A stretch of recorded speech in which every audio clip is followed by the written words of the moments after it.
Bismillahirrahmanirrahim. Assalamualaikum warahmatullahi wabarakatuh. Bismillah walhamdulillah salatu wassalamu ala rasulillah Sayyidina wa nabiyyina Muhammad ibn Abdillah wa ala alihi wa sahbihi wa man sara ala nahjihi wa iktafa bihudah. Amma ba'du. Qala ta'ala fi kitabihil karim. A'udzubillahi minasyaitonir rajim. Laqad kana lakum fi rasulillahi uswatun hasanah. Wa qala Rasulullah sallallahu alaihi wasallam la yu'minu ahadukum hatta akuna ahabba ilaihi min walidihi wa waladihi wan nasi ajma'in. Shadaqallah wa sadaqa rasuluhul karim sallallahu alaihi wasallam. Yang saya muliakan para guru, para asatidzah, para ustazat, para ibu-ibu, pengurus serta jamaah Masjid Jami Hakul Yakin, berikut panitia Maulid Nabi kita Muhammad sallallahu alaihi wasallam. Kita bersyukur kepada Allah Subhanahu wa taala yang mana pada pagi hari Sabtu ini tanggal 3 Jumadil Ula 1444 Hijriah bertepatan dengan tanggal 27 November tahun 2022. Allah Subhanahu wa taala masih selalu melimpahkan kepada kita dengan berbagai macam nikmatnya, sehingga ke semua itu kita sama-sama dapat bersilaturahim, berkumpul di Masjid Jami Hakul Yakin yang kita cintai ini untuk sama-sama kita memperingati, merayakan, sekaligus ikut bergembira atas nikmat besar yang Allah karuniakan kepada kita ini semua. Tidak lain adalah nikmat dilahirkannya Nabi kita Muhammad sallallahu alaihi wasallam ke alam dunia ini. Ini merupakan nikmat yang paling besar. Karena kalau bukan karena lahirnya Nabi, nggak ada alam. Kalau bukan karena lahirnya Nabi, nggak ada alam. Oleh karena itu sebelum adanya manusia, ini alam semesta, walaupun mereka itu tidak berakal, mereka itu ikut gembira atas lahirnya Nabi. Wahtazal asu toroban wastibsyara. Ihtazza goyang. Goyang ini bukan goyang gempa bumi seperti di Cianjur. Kalau goyang gempa bumi itu bukan gembira, itu takut kena musibah. Yang dimaksud goyang ini joget. Tahu joget? Kalau joget senang atau sedih? Senang. Arasnya Allah joget. Berarti arasnya Allah ini adalah makhluk Allah yang paling besar. Joget saat lahirnya Nabi kita Muhammad sallallahu alaihi wasallam. Nah, kalau memang alam yang tidak diberikan akal ini senang sebab lahirnya Nabi, apalagi kita sebagai umatnya. Dengan sebab Nabi kita Muhammad sallallahu alaihi wasallam kita berada di Masjid Hakul Yakin. Kita menjadi manusia yang beriman. Seandainya enggak ada Nabi, mungkin kita seperti binatang. Oleh karena itu sudah sepantasnya kita bergembira atas nikmat besar yang Allah karuniakan kepada kita bersama. Tidak lain adalah maulidnya Nabi kita Muhammad sallallahu alaihi wasallam. Tadi saya sudah baca sebuah hadis. Ini hadis adanya di dalam kitab Shahihain, Imam Bukhari Muslim muttafaqun alaih. Kata Nabi, la yu'minu ahadukum hatta akuna ahabba ilaihi min walidihi wa waladihi wan nasi ajmain. Tidaklah sempurna seorang kamu, tidaklah sempurna iman. Tidaklah sempurna iman seorang kamu. Sehingga kalau mau menjadi iman sempurna, sehingga saya, kata Nabi, lebih ia cintai daripada anak mencintai kedua orang tua, daripada kedua orang tua mencintai anak, dan lebih dicintai dari segala-galanya yang ada di dunia ini. Nah, kalau memang semuanya itu lebih cinta sama Nabi daripada semuanya itu, baru dikatakan iman seseorang itu sempurna.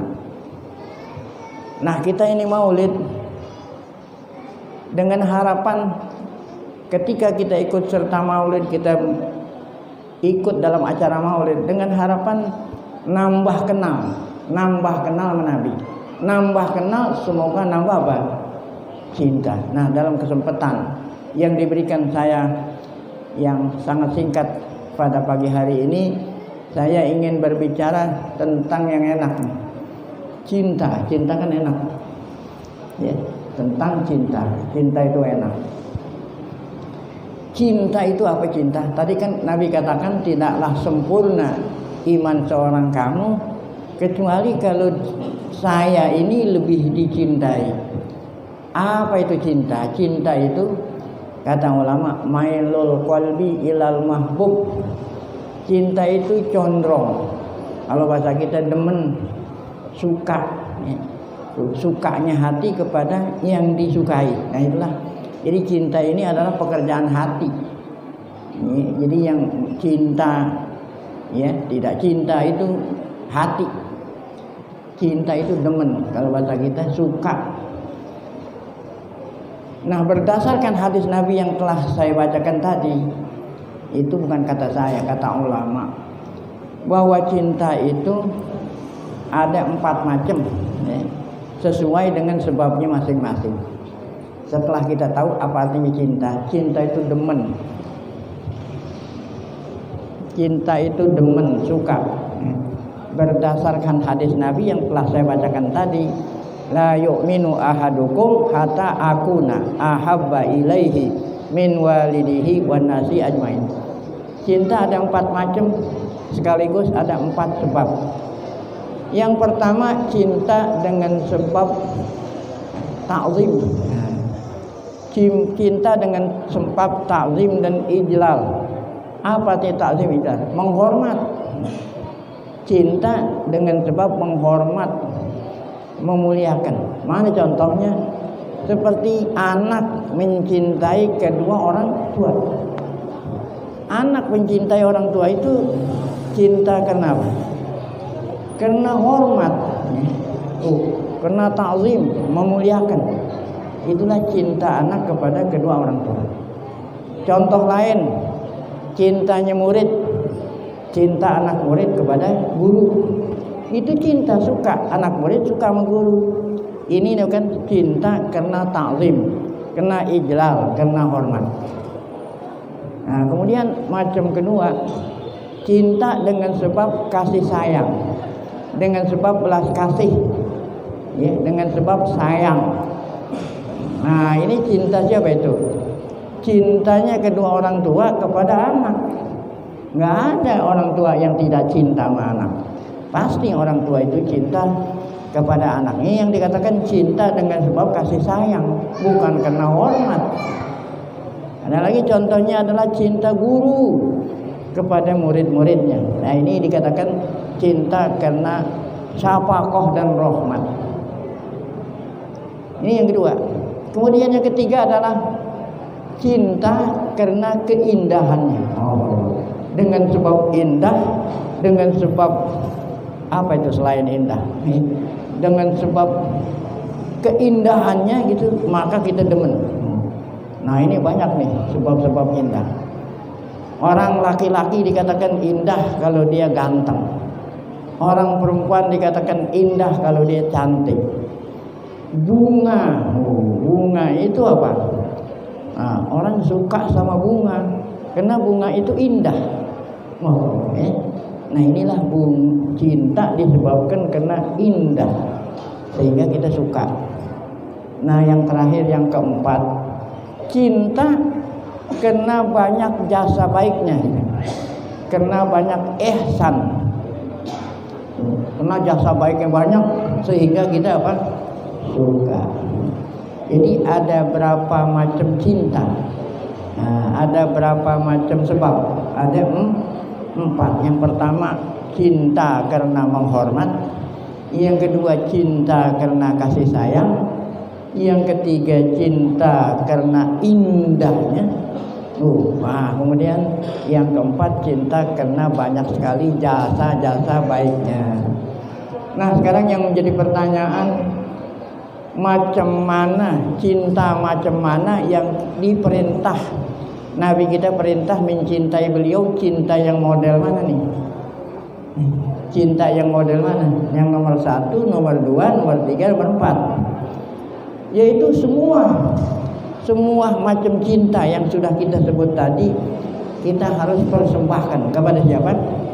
Kepada Nabi kita Muhammad sallallahu alaihi wasallam. Kenapa? Karena di dalam diri pribadi Nabi terdapat 4 macam cinta tadi. 4 penyebab cinta terdapat di dalam sosok pribadi Nabi kita Muhammad sallallahu alaihi wasallam. Yang pertama, cinta karena hormat. Kita wajib menghormati Nabi melebihi daripada menghormat anak kepada kedua orang tua. Wajib kita cinta karena hormat kepada Nabi lebih daripada cinta dan hormat anak murid kepada siapa? Kepada guru. Karena Nabi Muhammad SAW lebih mulia daripada orang tua kita sendiri, bahkan lebih mulia daripada guru kita. Makanya kita wajib cinta sama Nabi, menghormat Nabi karena hormat melebihi daripada anak mencintai orang tuanya, mencintai murid pada orang ini, yang dikatakan oleh Nabi, ata'akuna ahabba ilaihi min walidihi. Nah, kemudian di dalam diri sosok pribadi Nabi terdapat kasih sayang. Kasih sayang Nabi melebihi daripada kasih sayangnya kedua orang tua kepada anak, melebihi kasih sayangnya guru kepada muridnya. Masya Allah, Nabi kita yang dipikirin siapa itu? Umatnya kita ini. Saat Allah berikan kabar gembira yang berbunyi, wala saufa yu'tika rabbuka fatarda.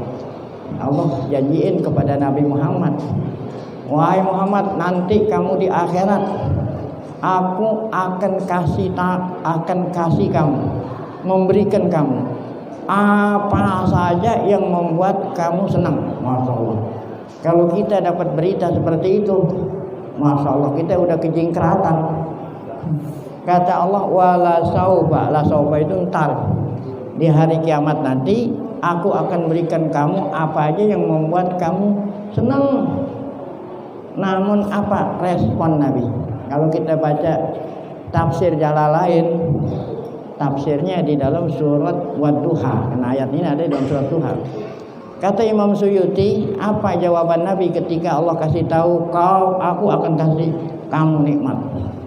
Apa jawaban Nabi? La arda wa wahidum min ummati finnar. Ya Allah, apapun yang kau kasih kepada aku enggak membuat aku senang, selama umatku masih ada atu yang ketinggalan di mana?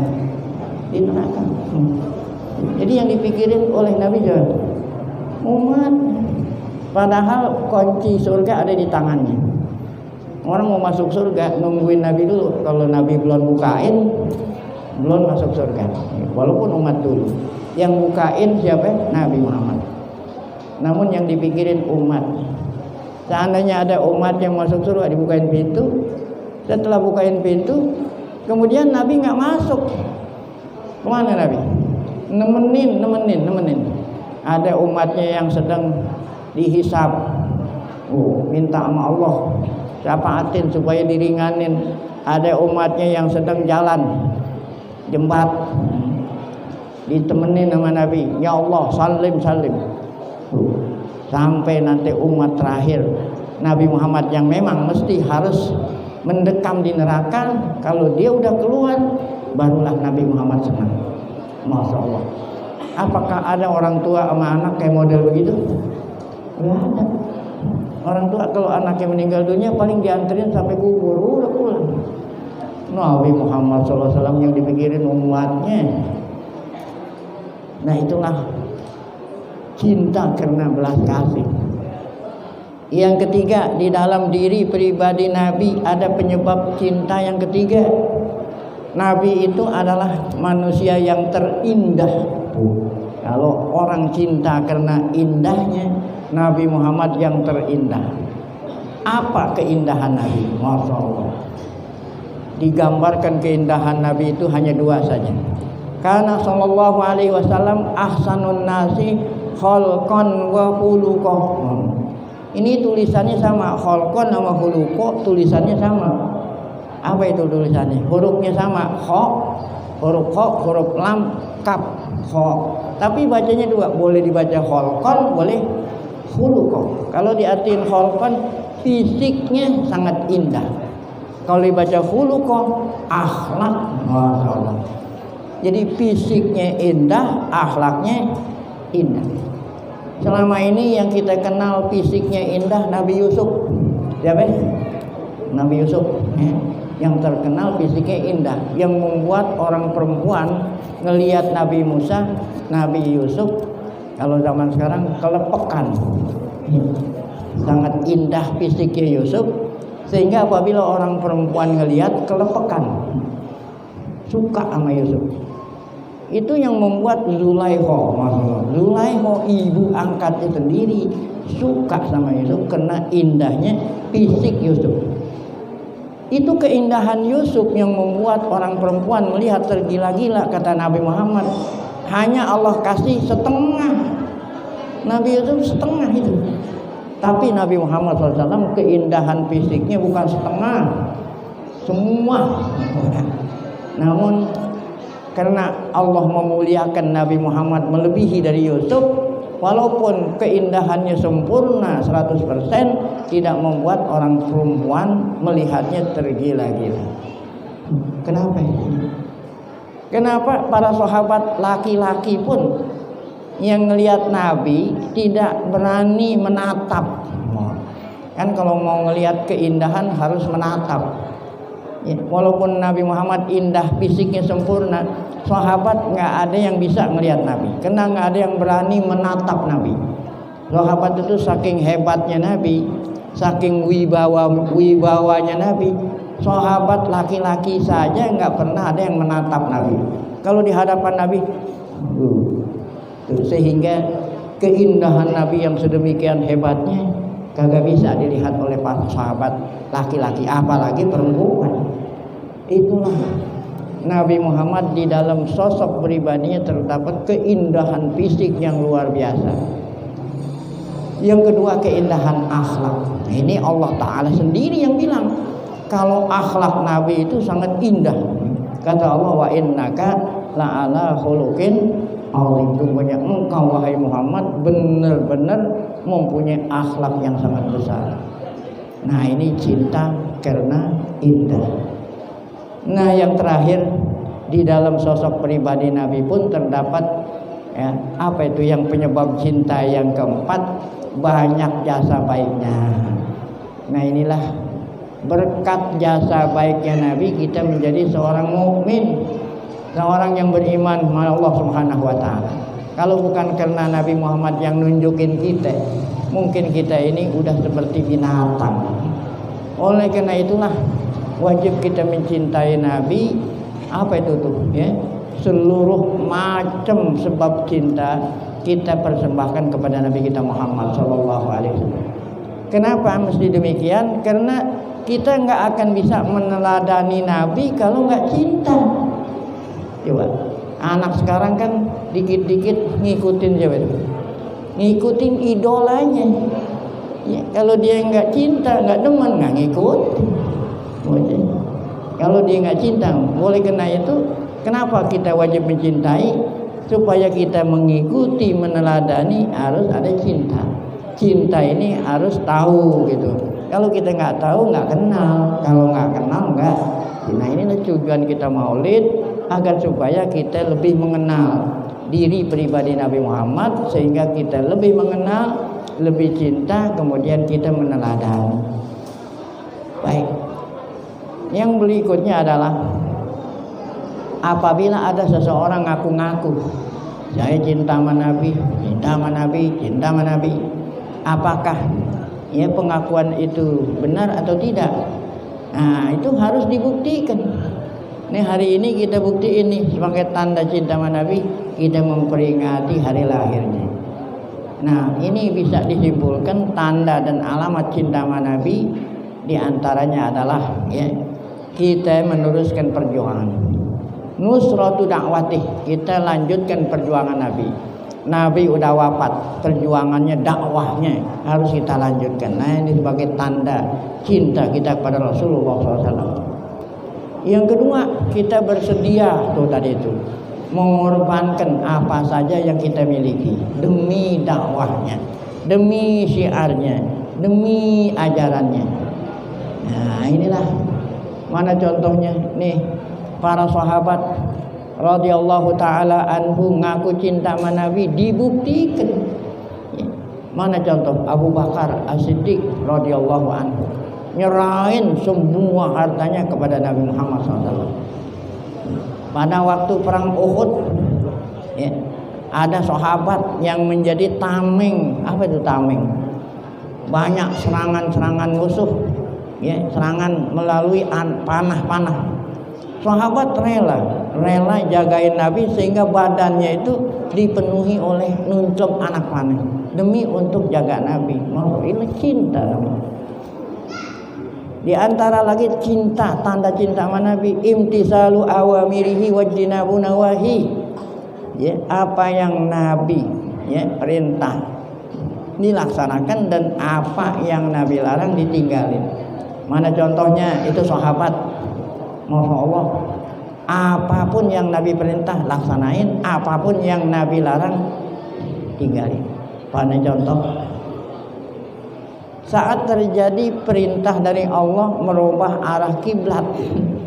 Jadi Nabi sejak sampai di Madinah sampai 17 bulan Allah suruh sholat ngadep kiblatnya ke Baitul Maqdis. Kalau dari Madinah ke Baitul Maqdis ngadepnya ke utara. Kalau ngadep ke Ka'bah seperti selatan, ngadepnya Ka'bah yang ada di Mekah ngadepnya ke selatan, tolak belakang. Baitul Maqdis ngadepnya ke utara, kalau ke Ka'bah yang ada di Mekah ngadepnya ke itu 17 bulan Nabi disuruh oleh Allah ngadepnya ke mana? Baitul Maqdis. Kenapa? Karena di Madinah banyak Yahudi. Sedangkan Yahudi itu mensucikan Baitul Maqdis dengan harapan kita sholat ke Baitul Maqdis, orang Yahudi masuk Islam. Namun walaupun demikian Yahudi nggak masuk Islam. Oleh karena itu Allah perintah kembali ngadepnya kemana? Ke Ka'bah. Kapan perintah Allah datang? Saat para sahabat sedang sholat asar. Jadi 2 rakaat pertama ngadep ke Baitul Maqdis ke utara, 2 rakaat yang terakhir ngadep ke selatan. Kapan datang perintah itu? Saat di tengah-tengah sholat. Nah, coba kita lihat cintanya sahabat kepada Nabi. Langsung kalau kita bilang tanggung, entar dulu kalau udah sholat selesai, sholat berikutnya baru kita ngadep ke Ka'bah, kan begitu. Namun sahabat tidak. 2 rakaat sekena belum ada perintah ngadep ke selatan ke Baitul Maqdis. 2 rakaat yang berikutnya ngadep ke mana? Tempat peristiwa terjadinya perpindahan kiblat dibikin masjid di Madinah dengan nama masjid apa itu? Kiblat. Nah, inilah cinta namanya, langsung. Ini cinta apa alamat cinta karena melaksanakan. Ada lagi tanda cinta, contoh Nabi larang. Tadi kan Nabi perintah, ada lagi Nabi larang. Ada namanya keledai. Di negeri Arab di sini nggak ada keledai, bahasa Arabnya himar. Keledai yang dikandangin di rumah, yang bukan keledai yang di hutan, itu boleh dimakan dagingnya. Kemudian Allah Ta'ala wahyu kepada Nabi ngelarang makan daging keledai. Siapa yang disuruh ngumumin? Kan waktu zaman dulu belum ada pengeras suara. Bilal, kan Bilal suaranya keras. Wahai Bilal, tolong kau umumkan kepada masyarakat. Apa itu isi pengumuman? Sesungguhnya Allah dan Rasulnya mulai saat ini mengharamkan kamu makan daging keledai. Itu isi pengumuman. Itu ibu-ibu rumah tangga yang di rumah yang apa itu, yang semurnya udah matang, semur sopnya udah matang, ya. Semur keledai maksudnya udah matang, ya. Ada yang baru masak, ada yang lagi baru nyuci, dengar pengumuman langsung ditumpah-tumpahin, tumpah-tumpahin. Nah itulah contoh mereka itu cinta sama Nabi. Apabila ada larangan, langsung larangan itu ditinggalin. Nah itu cinta.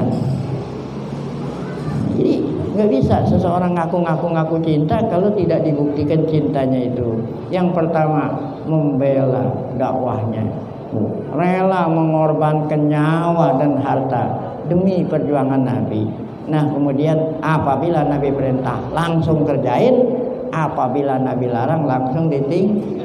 Nah, yang terakhir adalah buah cinta, bukan buah mangga, bukan buah pisang, buah cinta.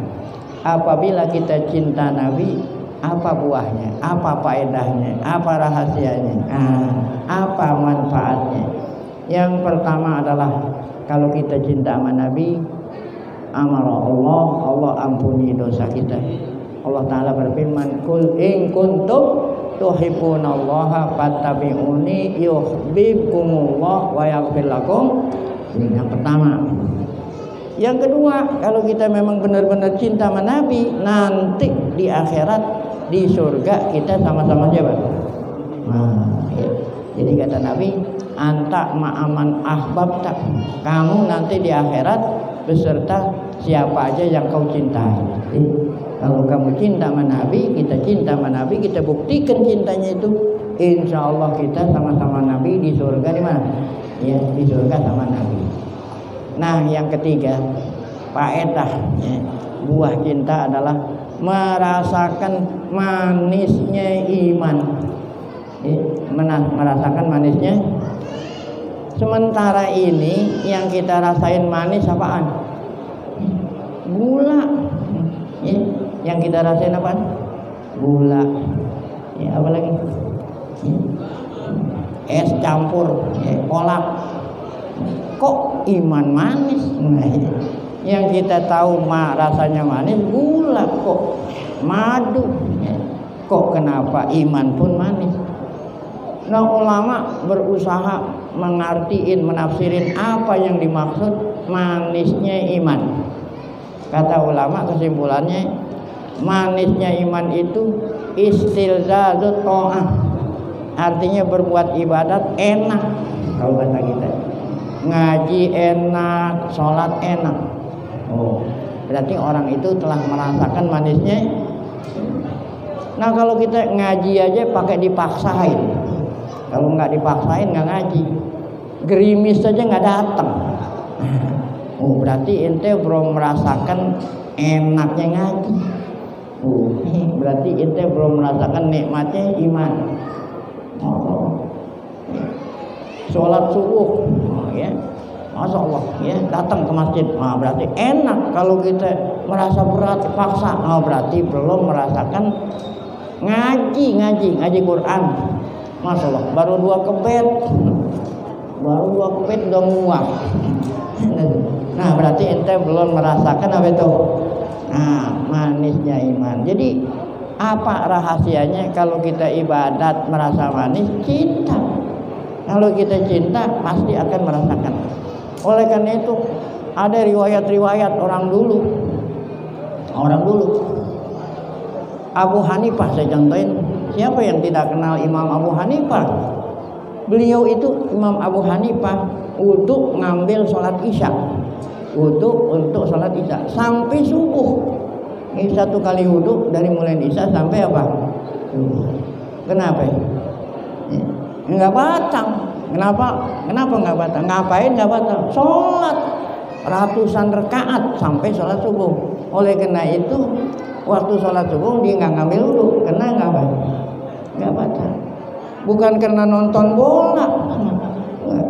Jam 11 ada bola, jam 8 ada bola, jam 11 ada bola, dan jam 2 ada bola. Begadang nggak batang. Kalau waktu zaman Abu Hanifah belum ada bola. Jadi begadangnya Imam Abu Hatim ngapain? Ngaji, sholat sampai subuh. Kok kenapa bisa? Nah, modalnya adalah apa? Cinta. Ada orang yang hatam Quran, bukan baca doa, hatam Quran. Baca Quran dari awal sampai akhir. Ada yang seminggu 1 kali hatam. Ada yang 3 hari 1 kali hatam. Ada yang 1 hari 1 kali hatam. Bahkan ada yang 1 hari 2 kali hatam. Ada orang bertanya, kok bisa? Bisa. Kenapa bisa? Karena cinta. Karena cinta. Saya mau buktiin sekarang. Saya mau tanya, dicubit enak gak dicubit? Dicubit enak gak? Cubit tau gak cubit? Ya, masa iya gak? Dicubit enak gak? Enggak, sakit kan? Tapi kalau yang nyubit orang yang dicintai, masya Allah, minta tambahin. Nah inilah cinta. Ibadat itu enak. Kenapa?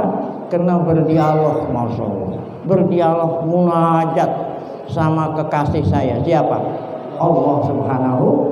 Nah itulah ya. Jadi kalau kita cinta sama Nabi, maka kita ibadat. Apa itu ibadat? Ibadat taat sama Nabi tidak merasa apa?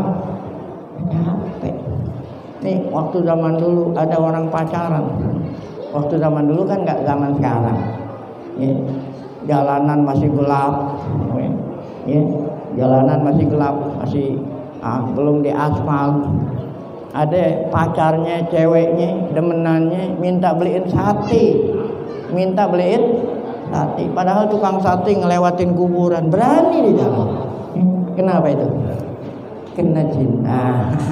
Ini bukan maksudnya cinta itu. Nah, ini cinta. Allah perintah, Nabi perintah, nggak capek-capek. Kenapa? Kena cinta. Nah, inilah buah cinta. Nah, yang terakhir saya mau contohin nih. Ini ternyata yang cinta sama Nabi bukannya sahabat, bukan sahabat yang ada punya akal dari itu. Abu Bakar, bahkan batu cinta sama Nabi, masya Allah. Ada 2 peristiwa.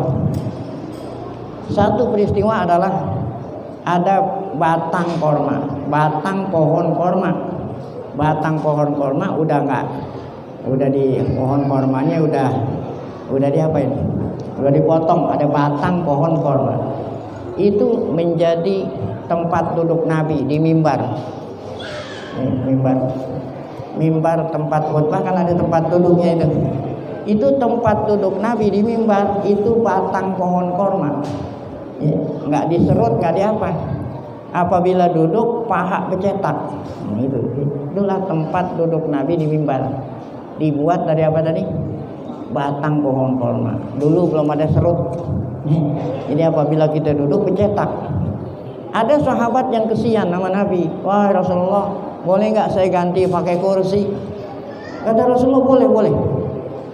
Akhirnya batang itu dibawa keluar samping masjid, ya, diganti dengan apa? Kursi. Nah, sehingga sholat Jumat pertama kali Nabi duduk di kursi di Masjid Nabawi. Saat Nabi lagi khutbah terdengar tangisan, masya Allah, terdengar tangisan. Tangisan apa itu yang paling sedih? Tangisan sakla. Sakla itu artinya ibu yang kehilangan bayi. Ya, ibu yang kehilangan bayinya, kira-kira nangisnya kayak model apa itu? Ya. Kalau orang laki nangisnya mungkin ibu kehilangan bayi. Gimana itu nangisnya kira-kira? Kedengeran dengan jelas. Seluruh jamaah yang ada di Masjid Nabawi terheran-heran. Apa herannya? Kan nggak ada perempuan. Nih kok kedengeran suara perempuan lagi nangis. Masya Allah. Pada heran semua. Setelah selesai sholat Jumat, cari sumber suara dari mana. Nggak ada orang perempuan, nggak ada apa, kok terdengar suara menangis. Akhirnya ketahuan bahwa sumber suara dari mana tuh? Batang pohon korma yang tidak lagi didudukin oleh Nabi. Batang pohon korma ada cinta sama Nabi. dipeluk oleh Nabi batang pohon kurma itu didiem. Didiem. Berarti kan sumber suara dari situ. Kata Nabi, saya berikan kamu pilihan. Jadi Nabi kita bukan orang gila ngomong apa. Kan ngomong batang pohon orang anggap gila. Nabi ngomong sama batang pohon. Saya berikan kamu dua pilihan. Saya kembalikan lagi ke tempat kamu semula. Diam ya. Atau kalau kamu mau pilihan yang kedua, nanti kamu masuk surga. Gitu. Tapi kamu saya nggak balikin lagi. Apa yang dipilih batang korma? Saya lebih memilih masuk surga sama engkau ya Rasulullah daripada saya dibalikin lagi mana? Yang cinta sama Nabi siapa nih? Batang pohon korma cinta sama Nabi. Nah, contoh yang kedua yang terakhir, Nabi kita naik ke Bukit Uhud, Jabal Uhud. Orang yang pernah umroh ke Madinah tahu itu Bukit Uhud. Nabi naik ke Bukit Uhud beserta Abu Bakar, Umar, Utsman, bertiga. Nah, beliau beserta Abu Bakar, Umar, sama Utsman berempat. Saat keempat Abu Bakar, Nabi Abu Bakar, Umar, Utsman ada di atas Bukit Uhud. Bukit Uhud ini goyang. Goyangnya sekali lagi bukan kena goyang gempa bumi seperti yang di Cianjur gitu. Bukan. Kenapa ini Bukit Uhud goyang? Girang. Girang kalau dirinya diapain? Dinaikin oleh Nabi Muhammad SAW. Joget kalau kita bilang. Dia goyang tuh joget kena girang. Apa kata Nabi? Usbut ya Uhud. Wahai Uhud, diem kamu. Diem. Enggak goyang. Nah, apa kata Nabi?